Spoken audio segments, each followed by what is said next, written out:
Avec Brigitte Macron, si est une règle qui ne se dément jamais, l'élégance et la classe, ça la connaît. Invité spécial de Gilles Boulot ce lundi soir sur TF1 pour parler de l'opération Pièce jaune qui se déroulera jusqu'au 11 février 2023 pour la 34e année consécutive, la première dame avait opté pour un look très chic composé d'une veste verte olive et d'un chemisier blanc. Une tenue plutôt sobre, qui correspond parfaitement à son style en général, qu'elle apparaisse à l'Élysée, en déplacement ou même à l'étranger, seule ou au bras de son mari Emmanuel Macron. La première dame, toujours particulièrement élégante, reste la plupart du temps dans les tons clairs et neutres qu'elle affectionne. On se rappelle d'ailleurs de la différence flagrante entre son manteau gris à Washington et celui, rose Barbie, de Jill Biden. Mais son chemisier au col Lavalière rappelait cependant ceux portés par l'une des princesses les plus médiatiques du moment, Kate Middleton. La jeune femme aime en effet particulièrement ce look, lui-même inspiré de Lady Diana.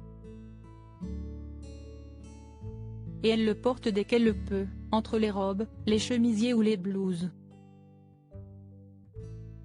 Si est-il l'une des pièces maîtresses de son look. Très récemment, lors de son voyage à Boston en décembre, la femme du prince William avait d'ailleurs fait mouche avec un chemisier rose pâle, accordé à un tailleur violet très près du corps. Bel hommage à Bernadette Chirac alors, simple hasard ou jolie inspiration? En tout cas, les spectateurs ont aimé sa féminité à l'état pur, comme on peut le lire sur Twitter.